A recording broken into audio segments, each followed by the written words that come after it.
Okay, good morning sa ating lahat dito sa Donmar TV. At heto, pag-uusapan natin ngayon, una, itong si Erwin Tulfo. Kasi po may mga nagkalat ngayon na video patungkol sa kanya na binabanata niya dati itong si Riza Hontiveros. Tapos lately, nag-a-appreciate siya kay Riza Hontiveros. Di ba? Na meron raw mga magagaling na mga senador kagaya ni Hontiveros. Dati rin naman, may video akong ipapakita sa inyo na binabanata niya si Hontiveros. Nakakatawa nga eh. Okay? Yan, si Erwin Tulfo ang una nating pag-uusapan patungkol dyan sa sinabi niya na out of order raw itong ginawa ni Marcoleta. Pag-usapan rin natin yan. At heto, sinabi pa niya na sa Senado ngayon, 16 raw ang hindi lawyer. O kasama na siya dyan. O naiinsulto raw yung 16 na lawyer. Baka ikaw lang ang nainsulto. Mamaya, pag-usapan rin natin yan. At heto, si Jinggoy Estrada, Senator Jinggoy, rumesback na rin kay Erwin Tulfo. Nagsagutan na ang dalawa. Mamaya, ipapakita ko sa inyo ano yung sagutan nilang dalawa, okay? At pag-usapan rin natin na itong si Auntie Claire Castro nag-react na patungkol po sa negative 15 na trust rating ni BBM. Nag-react na si Auntie Claire. Mamaya atin rin ng pakikinggan. At last but not the least ay itong pahayag ni Senator Amy Marcos. Bigyan natin ng reaksyon kasi may point itong si Senator Amy Marcos patungkol po doon kay Tito Soto. Okay, mamaya abangan nyo yan kasi mainit yan na ano. Pero bago ang lahat guys, paki-like at saka paki-share itong video natin para kakalat ito sa taong bayan. Okay? Sa mga hindi pa nakasubscribe, subscribe na po kayo. Libre lang ang mag-subscribe. Walang bayad yan. Updated pa kayo sa ating mga trending na mga balita. Okay? Bago natin simulan, gusto ko munang magpapasalamat dito sa ating mga laging nagko-comment dito at nanonood. Suzette Valencia, hi sir, good morning, watching from China. Lagi akong nanonood sa vlogs mo sir. Ayan, maraming salamat Ma'am Suzette sa mga kababayan natin dyan sa China. Loretta Iscara, buenos dias Sir Donmar TV. Nanood po kami ng vlog nyo habang nananghalian. God bless. Ayan, maraming salamat Ma'am Loretta. Ayan. Ruby Banaag, always watching you sa vlog mo. Ayan, maraming salamat Ma'am Ruby. Nanette Selzer, yung ating mayor ng Donmar TV. Hello Donmar, good afternoon po. Ayan, hapon pala dyan. Metzi Maglente, hi po Donmar, good evening, watching from Oman, Muscat. Ayan, maraming salamat sa inyo ha, sa mga laging nakasubaybay dito sa ating channel. Ayan, lagay ko lang yung pangalan nyo dyan para makita nyo. Okay?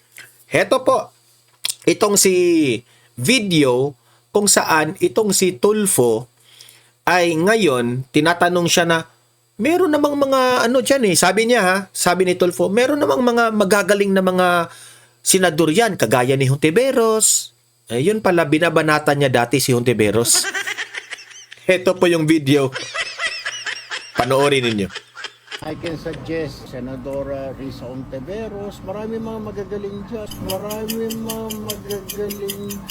Ano muna Dati natin? akala ko pa mga senador matatalino. May mga bobo rin. Ulit kasi mahina yung volume kanina. Dito, ito, malakas. I can suggest Senadora Riza Hontiveros. Marami mga magagaling dyan.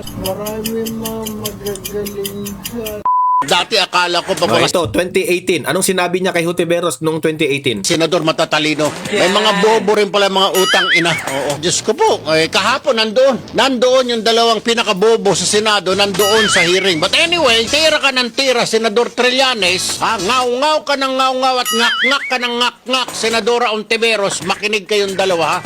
Pag-uuntugin ko mga ulo niyo mga ubas kayo eh. Chairwoman Riza Hontiveros, ayaw niya raw magsalita tayo ng BOSSING. Patunayan mo muna na may plunder, bossing, okay? The word BOSSING, I heard, is definitely not part of the language we use in these. Pumalag si Hontiveros na tinawag siya ng bossing ni Erwin Tulfo. Dati ito ha, 2018 ito, nag-away silang dalawa. hearings. Thank you, Mr. Chair. Sabihin mo lang, bossing, ang dami pang BOSSING. Ipalo ko sa ulo mo yan. Radio commentator yan ha, si Erwin Tulfo, na binanata niya si Hontiveros. Okay.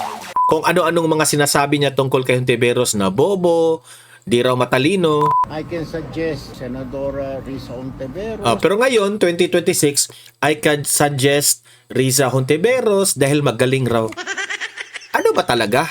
Maraming mga magagaling dyan. I can suggest. Maraming mga magagaling dyan. So, ito yung comment ko dyan. Ikaw kasi, Erwin Tulfo, sa totoo lang ha, ito yung reaction ko sa'yo. Magaling ka lang sa ano, sir? Sa radio commentator. Ito, lesson ito ng mga taong bayan. Bakit binoto nyo itong si Erwin Tulfo? Wala namang utak talaga si Erwin Tulfo. Magaling lang siyang bumanat. Daldal ba? Madaldal lang siya. Pero, when it comes to sa batas natin, lagi siyang napapahiya kay Marcoleta. Kaya palag na palag siya. Wag kasing magsalita ng patapos. Sinabi mo ngayon na si Riza Hontiveros, recommendation mo na magaling siya na senador. Pero ano yung sinabi mo dati? So wala ka ng prinsipyo niyan. Ito yung type of mga senador na kitang-kita mo talaga na plastic.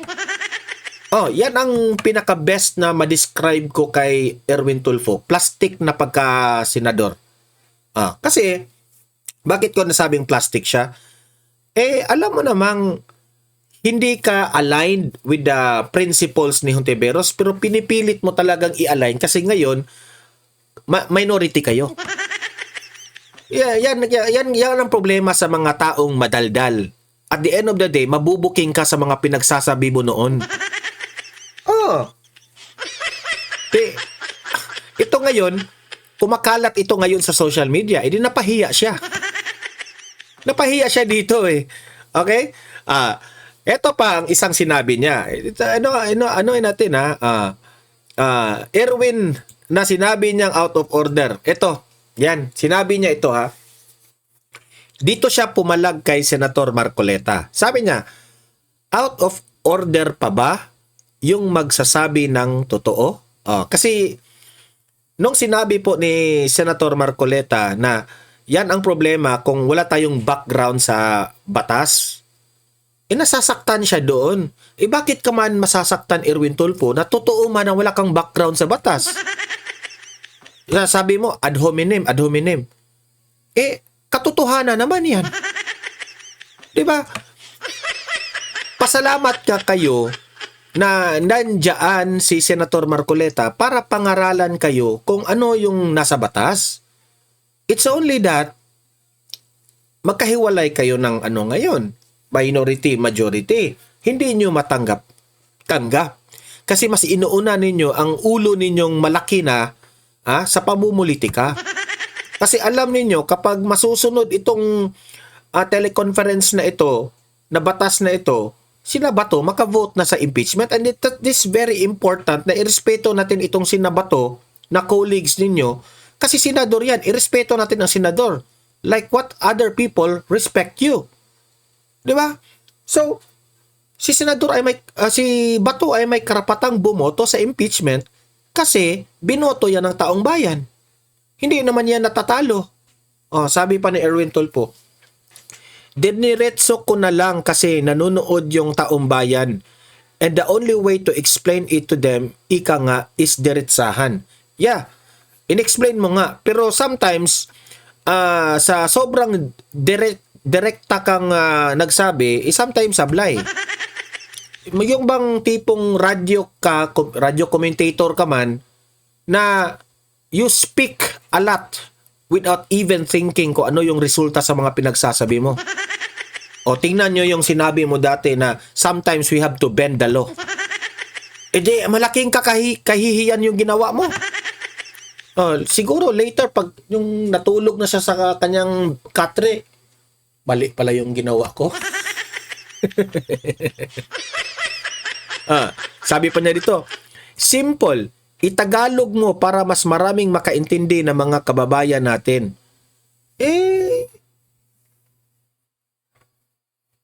Akala ko ba, ano ka, US citizen? Hindi ka pala. Ano kayo, yan ang problema sa atin kasi ang dinidebate mo ay yung English at Tagalog. Hindi na natin nakukuha yung argumento ni Marcoleta. Whether it be Tagalog or English, kung nakakaintindi ka, pinapaliwanagan ka, doon ka sa argumento, yung point ng inyong debate. Ang hirap sa inyo, kapag matalo kayo sa debate, magwo-walk out kayo na parang bata na iiyak. Yan ang problema eh. Ay nako. At sa totoo lang naman, it's not out of order. Nasabi niya, si Marcoleta raw out of order. Hindi. Naunawaan namin yung kay Senator Marcoleta. Pinaintindi kayo ni Marcoleta na meron siyang alam na hindi pa ninyo alam, na pinangaralan kayo na hindi ninyo matanggap-tanggap.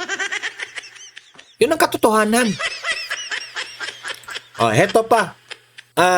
Itong si Erwin Tulfo muna ang ating pag-uusapan ngayon ha. Ito yung reasoning niya.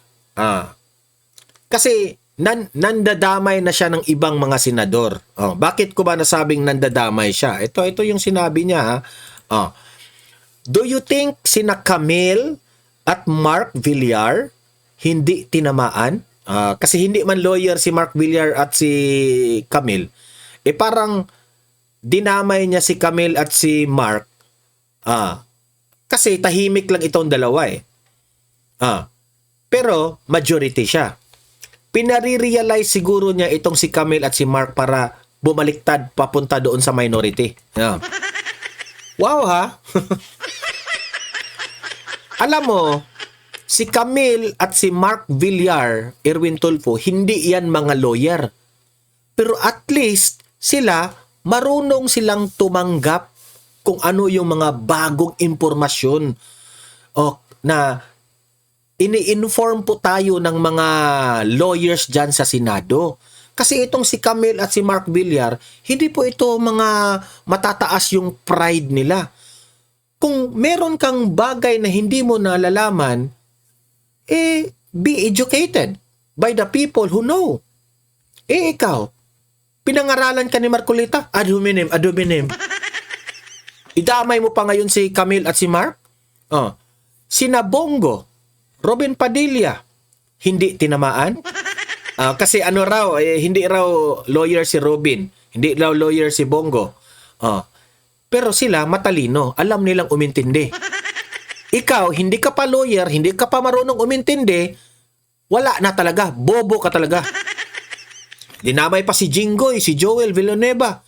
16 of us are not lawyers. 16 kayong lahat na hindi lawyer. 'Di ba? Pero yung 16, yung 15 noon, kasama na yung kapatid mo, yung 15 nakakaintindi kay Marcoleta. Ikaw lang hindi. Ikaw lang ang nagreklamong ad hominem eh. Ikaw lang ang nagreklamo. So, wag mong idamay yung 15 senators kasi ikaw lang ang pumalag. Totoo naman si Risa Hontiveros, hindi naman yan lawyer. So, meaning to say, na-real talk kayo ni Senator Marcoleta. Yan ang katotohanan. Nasaktan kayo. Hindi nyo matanggap-tanggap na meron pong pinaintindi si Marcoleta sa batas na yun. Yan ang problema kapag wala tayong background sa legal. Yan ang sabi ni Senator Marcoleta. Nasasaktan ka. Yan ang problema sa iyo eh. Heto pa. Lahatin na natin ito. Itong si Jinggoy Estrada. Pumalag itong si Senator Jinggoy dito sa sinabi ni Erwin Tulfo. Kasi nung nag-walk out sila doon sa Senado, itong si Erwin Tulfo, ito yung sinabi niya pinagpipilitan nila, ang ibig niyang sabihin, yung mga majority, pinagpipilitan raw ng majority para makaboto ang mga yun na makukulong. Ang pinatutungkulan niya, si Bato de la Rosa na hinahanap ngayon ng CIDG na nagtatago raw si Bato. Si Joel Villanueva, si Escudero at si Jinggoy Estrada na meron pong waiting na kaso sa kanila na aarestuhin rin sila patungkol po sa corruption raw. So apat ito. Yan ang iyang ibig niyang sabihin na pinagpipilitan raw na makaboto itong apat kapag makulong ito. Yan ang sabi niya bastos itong si Tolpo. Ay, yan ang comment ko ha, bastos siya. Alam mo ba kung bakit? Kasi itong si Jinggoy, si Cheese, at si Joel Villanueva, hindi pa ito nakulong. Pero, the way na magsalita itong si Erwin Tulfo, parang gusto niyang makulong na itong tatlo. Na para bang ina-assume na niya na makulong itong tatlo. Di ba baboy at bastos rin ang ginawa niya? E di syempre, itong si Senator Jinggoy Estrada, pumalag. Sabi ni Senator Jinggoy Estrada, sigurado na ba siya? Ibig niya sabihin ni Senator Jinggoy, si Erwin Tulfo, sigurado na ba siya na makukulong kami? May contact na siya sa korte? Kasi nagmamagaling itong taong to eh. Hindi naman lawyer. Diba? Yan ang punto ni Jinggoy Estrada. Sigurado ka na ba, Erwin Tulfo, na makulong itong mga taong ito? Paano mo nasabi?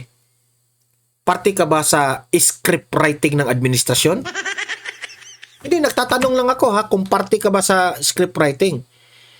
Kasi parang iniinsulto mo yung mga colleagues mo dyan sa Senado. Instead, na kayong mga senador dyan, kayo mismo ang magkampihan dyan. Diba? Yung kaso nila, that is outside your debate inside the plenary. Ang punto ko dito, kahit anong mangyari, dapat magtulungan kayong lahat diyang mga senador. Kasi isang institusyon po kayo. You are an independent branch of government. Iba yung executive, iba rin kayo dyan sa legislative. What do I mean? Ang hirap kasi dito sa mga minority na ito, halik sa puwet ni BBM. Yan ang problema natin. Diba? You are not serving for the Filipino people, but you are serving for the bangag. E di, ano problema? Doon. Ano problema? Alam niyo ba kung ano problema? Wala kayong pakialam sa institusyon ng Senado. Parang ginusto nyo pa na si Bato ay huhulihin. Parang ginusto nyo pa na si Jinggoy, si Joel, si Escudero, matuluyan na silang makulong. Parang gugustuhin nyo pa. Kasi the point is, okay lang sa inyo kasi kontra kayo sa politika. Magkaaway kayo sa politika. Hindi pareha ang kulay ninyo sa politika. Hindi ganun. Diba? Binoto kayo ng taong bayan. Itong mga taong ito, itong si Jinggoy, si Cheese, si Joel, na tinitira ngayon ng administrasyon, dapat nating respetuhin itong tatlo. Kasi meron ring mga taong bayan na bumoto dito sa tatlo. Pati itong si Senator Bato. Diba? They are representing for those people who voted these senators. So meaning to say, kung ilalaglag mo ang isang senador sa Senado, parang nilalaglag nyo na rin yung mga bumoto kay Jinggoy, bumoto kay Cheese, bumoto kay Joel at ni Senator Bato. Di ba? Yan ang problema mo, Erwin Tulfo. Wala ka kasing alam eh. Bakit nyo kasi pinapanalo pa ito? Dahil sa pangalan? Wala naman itong track record itong taong ito. Yan ang problema. Yan ang talaga ang problema natin. Kaya, next time, lesson ito sa lahat ng mga bumoto kay Erwin Tulfo. Yung mga Tulfo na yan, hindi na yan bagay dyan sa Senado. Isa lang sila sa magpapagulo sa Senado kung tutuusin. Alam nyo ba, sa totoo lang, ang kailangan ngayon ng Senado, magkaisa. Magkaisa dapat ang kailangan ng Senado. Ito yung bakit ko nasabi na itong, unahin na lang muna natin itong kay Senator Aimee kasi may point itong kasi Senator Aimee. Unahin na lang natin itong kay Senator Aimee na sinabi niya na nung panahon na si Soto ay pumalit kay Escudero bilang Senate President, natanggap nila. Hindi nila binaboy ang Senado, kundi tinanggap nilang kanilang pagkatalo na minority sila. Ito yung ipapakita ko sa inyo. Ayan. Ang sabi ni Senator Aimee, noon naman natalo kami. Which is yung si Escudero nalaglag, si Senate Soto yung Senate President Soto yung pumalit. Hindi kami bumoto kay Senator Tito Soto. Wala namang umalma Quiet lang kami. Kahit tinanggal lahat ng aming komite, ayos lang. Example, si Marcoleta na chairman sa Blue Ribbon Committee, tinanggal, pinalitan ni Lacson. Wala, ayos lang. Walang problema si Marcoleta. Tinanggap. Nagpasalamat pa rin kami kasi naniniwala kami sa proseso. Yan ang sabi ni Senator Aimee. Kasi hindi sila nagalit kasi okay. Kung meron pong kudita, iba na ang Senate President, this is still a process and this is a democracy na dapat nating sundin. Walang problema. Hindi kami kapit-toko sa posisyon. Di ba? Bakit ko nasabi dyan? Kasi parang umiiyak sila ngayon na hindi nila matanggap na hindi na si Senate President Soto ang leader ngayon sa Kamara. Sa Senado. Hindi na. Tapos ngayon, pinapalitan na si Ping Lacson sa Blue Ribbon Committee. Pero ngayon, bakit ganito? Hindi naman to nangyari dati. Kasi there is a big difference dito sa dalawa. Noong si Escudero ay nilaglag nila, pinalitan nila ni Tito Soto, walang gulo. Mahinahon ang transition. Accepted ng minority na they are minority. They don't have the numbers. Ang masusunod, ang majority. Tanggap natin yan. Tanggapin natin. Sila ang masusunod. Ngayon, nung panahon na si Soto ang Senate President, so nag-iba na yung mga komite. Di ba? Si Marcoleta na dating Blue Ribbon Committee Chair, pinalitan siya ni Lacson. Nare-realize siguro ng mga miyembro ng mga senador na walang nangyari. Si Lacson, ang investigation niya sa flood control, paikot-ikot lang. Ang clamor ng taong bayan na si Martin Romualdez at si Zaldico at si Bongbong Marcos dapat investigahan, ma-involve dito sa Blue Ribbon Committee na investigasyon. Kasi si Zaldico na mismo ang nagsabi, involved Sandro Marcos, Liza Marcos, Martin Romualdez, pati yung Pangulo. Galit ang tao nung narinig nila yung sinabi ni Zaldico. At dapat naman nating imbestigahan at papaniwalaan si Zaldico kasi he has the credibility na malaki po ang kanyang ambag doon sa House of Representatives nung time na siya yung parang right hand ni Martin Romualdez. Diba? So yun ang point. Paikot-ikot lang si Lacson. Meaning to say, nasira ang imahe, nasira ang credibility ng Senado nung si Lacson ang Blue Ribbon Committee. Why? Walang napapanagot na tama. Nakita ng taong bayan na parang takot si Lacson imbestigahan yung mga big fish. Ang dami niyang reason. Martin Romualdez raw, parliamentary courtesy, hindi dapat imbitahan. Magsigi ka pa ng parliamentary courtesy? So sino ang rerespetuhin mo? Ang taong bayan? O si parliamentary courtesy na si Romualdez? Sino ang mas importante sa'yo, Ping Lacson? Si Martin Romualdez o yung taong bayan? Diyan pa lang, mali ka na. Yan ang hindi nagugustuhan ng taong bayan. So, ang mga senador ngayon, nagkaroon sila ng realization. Okay? Nagkaroon po sila ng realization to the point na dapat na nating palitan itong si sino to? Si Pig Lacson. Kasi wala namang nangyayari. O kaya, nagkodita, dapat nating tanggalin si Soto kasi ang nag-appoint kay Lacson, si Soto. So, tinanggal si Soto. Pinalitan ni Senator Alan Peter Cayetano. So, ngayon na pinalitan ito ni Senator Alan Peter Cayetano, kayong mga minority, you have to respect Senator Peter Alan Cayetano. You respect him the way we respected Soto. Diba? Kahit maraming galit kay Soto, okay, sige, you continue. Hindi nag-walk out ang dating minority. Ha? So, anong ibig kong sabihin? Hayaan nyo muna na tumakbo itong leadership ni Senate President Cayetano. Tingnan natin kung ano ang mangyayari sa Blue Ribbon Committee.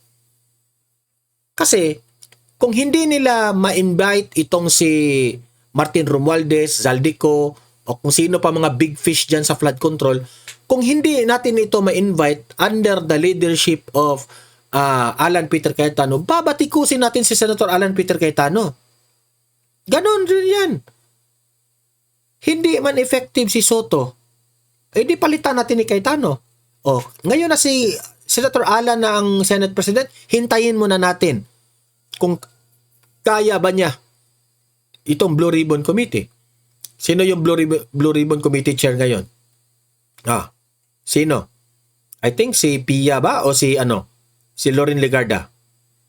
Vice Chairman si Marcoleta. Tingnan natin if kaya nila ito. I forgot kung sino yung bagong chairman ng Blue Ribbon Committee. Hayaan ninyo. My point, kahit ako, galit ako sometimes dito kay Senator Ivy, pero tama, my point itong sinabi niya. Nirespeto namin yung panahon ni Soto. Sana naman kayo ngayon, rumispeto rin kayo. Gano'n na ba kababoy ngayon ang Senado? Isa pa itong si Kiko Pangilinan. Matalo mo sa debate, sigaw-sigaw ka agad. Alam nyo ba kung ano yung argumento ng mga pulahan, itong mga loyalista at tilawan? Si Miriam Defensor nga, dati sumisigaw rin si Miriam Defensor. Bakit ngayon very sensitive kayo kapag sisigaw si Kiko Pangilinan? Ito pasensya na ha. Bagay kasi ni Miriam Santiago sumigaw kasi matalino. Pero itong si Kiko Pangilinan na sumigaw-sigaw, sa Bisaya pa, hilas. Hilas. Hindi bagay sa kanya na magsigaw-sigaw na wala namang utak. Yan ang point. Pangalawang point, hindi naman sumisigaw si Miriam Defensor sa kapwa niya, senador. Ang sinisigawan niya, yung mga invited dyan sa Senado na mga pasaway, na mga korap. Remember? Nung sino yung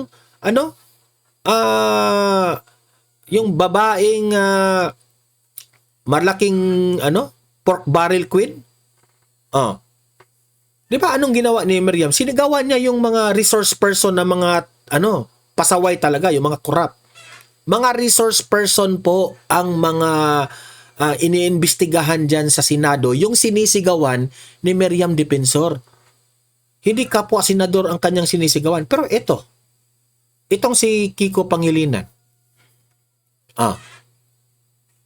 kung siya yung mag-interrupt sa isang senador, okay lang. Pero kung siya yung nagsasalita at mayroong mag-interrupt, sisigawan niya. Di ba? Mga ba? Ito sina Kiko, itong sina Hontiveros, ito yung mga number one hipokrito dyan sa Senado. Sila yung number one hipokrito, sa totoo lang. Kaya ang daming galit na mga taong bayan sa kanila. Okay? So, Senator Amy, tama yung sinabi mo, no? Dapat rumispeto sila kay Senator Alan Peter Cayetano kasi noon rinespeto nyo si Tito Soto. O ngayon, si Auntie Claire Castro, panoorin natin itong video na ito na nag-react na siya. Negative 15 ang trust rating ni BBM. Ano ang reaction ni Auntie Claire? Parang stress na siya dito. O, ito yung video, panoorin ninyo. Hindi po tumitigil ang Pangulo na maibsan ang anumang hirap na dinadanas ng ating mga mamamayan, especially dulot ng krisis sa Middle East. Anumang numero yan, tumaas, bumaba, patuloy ang Pangulo sa pagtatrabaho at pagbibigay ng good governance. USEC, the president's net satisfaction rating dropped to an all-time low of minus 15% based on the SWS survey of March 2026. Is the president bothered at all by these numbers? Marami pong mga survey firms naglalabas ng kanilang mga resulta. Iba't ibang mga respondents ang kanilang nakakapanayam. Noong nakaraan lamang po sa Boses ng Bayan ng OCTA, lumalabas po na ang Pangulo, si Pangulo Marcos Jr., ay tinagurian o binanggit na highest rated among the top 4 officials in a nationwide survey. Baliw rin, no? Baliw. Tinanong siya kung nababothered ba ang Pangulo sa negative 15 trust rating. Alam niyo ba kung anong sinagot niya? Sa Okta Research, mataas si BBM. Ano? Auntie Claire, what's your point? Diba? Ang hirap nito nila kapag ang rating ni BBM mataas, kahit fake news, pupurihin. Ngayon, legit na survey ng SWS yan ha. Legit yan sometimes kapag hindi babayaran. Totoo naman SWS, negative 15 si BBM. Parang hindi na sila naniniwala. Doon sila naniniwala sa Okta kasi mataas si BBM. Okay. Kasi naalala ko si BP Sara. Sinabi si BP Sara. Nakalimutan ko saang interview yun. Sinabihan siya ng isang reporter, BP Sara, mataas yung rating mo, bla bla bla bla bla. Alam niyo ba kung anong sinagot ni BP Sara? Syempre, rating yan, pero wag naman tayong masyadong magpapaniwala pa sa rating kahit mataas ako kasi iba-ibang ibang-ibang group of people that are surveyed, di ba? Sinorvey yung iba-ibang tao. So, kung okay yung survey, kung walang survey, okay lang. Ganun na si BP Sara. Pero ito, marinig lang nila na negative 15 si BBM, parang nasasaktan na sila, hindi nila kayang tanggapin. Tapos, re-race back sa Okta Research, pinakamataas si BBM.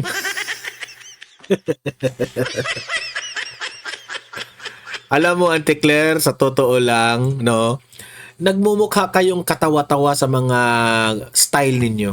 Di ba? Kasi, bakit hindi nyo na lang tanggapin na siguro bumaba yung rating ni BBM, baka kulang pa yung kanyang ginagawa, pagbutihin pa namin. This will serve as our motivation to do more. Dapat ganun yung mga sagot mo. Ikaw, nagmumukha kang bitter, galit ka lagi. Araw-araw may inaaway ka. Paano hindi bababa ang rating ni BBM na ikaw araw-araw may inaaway ka? Isa ka sa mga dahilan na bumaba ang rating ni BBM. Kasi wala kang ginawa kundi awayin ng awayin ang mga Duterte. Kapag inaaway mo ang mga Duterte, ipara mo nang inaway rin ang mga supporters ng mga Duterte. Na ang tanong, malaki ba ang populasyon ng supporters ni Duterte? Buong Pilipinas. Tingnan mo yung birthday, I think that's the 80th birthday of Tatay Digong. Buong mundo ang nag-celebrate sa birthday niya. Buong mundo. Kasi alam naman po natin mga OFWs are all around the world. Lahat ng mga Pilipino every nation merong Pilipino. At sila po'y naawa kay Tatay Digong, nagalit dahil dinala nyo sa Hague. Kaya nung panahon ng birthday niya, yun na lang ang maiambag nila, na maipakita nila, na mabalitaan ni Tatay Digong na kahit sa konting pamamaraan ay maipakita nila yung pagmamahal nila kay Tatay Digong. Bitter kasi kayo eh. Hindi ninyo matanggap-tanggap na si BBM talaga hindi magaling. Si BBM bangag. Si BBM walang ginawa kundi laging tinitira niya ang mga kaaway niya sa politika. Hindi ninyo matanggap-tanggap na mas mahal ng taong bayan si Tatay Digong kumpara ninyo sa presidente ninyong bangag. Hindi niyo matanggap-tanggap. Yes, you have a supporters, pero mga ilan lang yan. Kahit mag-combine pa kayo sa mga dilawan, hindi pa rin kayo mananalo. At mag-real talk tayo. Yan ang katotohanan. Hindi niyo matanggap-tanggap yan eh. Di ba? Kasi, yan ang problema ng administrasyon na ito, sarado ang isip. Ano yung lagi niyong ipinagmamayabang? Ayuda? Yun lang ba ang kaya nyo? Yun lang ang kaya ninyo? Ayuda? Pakinggan pa natin kasi nagmamayabang siya sa ayuda niya eh. So, kung may mga pagkakaiba man sila sa mga numero, pagkakaiba-iba ng mga survey firms, naniniwala po tayo at ang administrasyon na ito na patuloy ang gobyerno sa pagtatrabaho, pagbibigay ng correction. Patuloy ang gobyerno sa pagtatrabaho na tugisin ang mga kalaban sa politika. Kagaya ni Bato, Escudero, Joel Villanueva, Jigo Estrada at madadagdagan pa yan. No, sina Roque, lahat na. Yang majority na mga senador, yung 13 na majority, kasuhan yan lahat. Para hawak na ninyo lahat.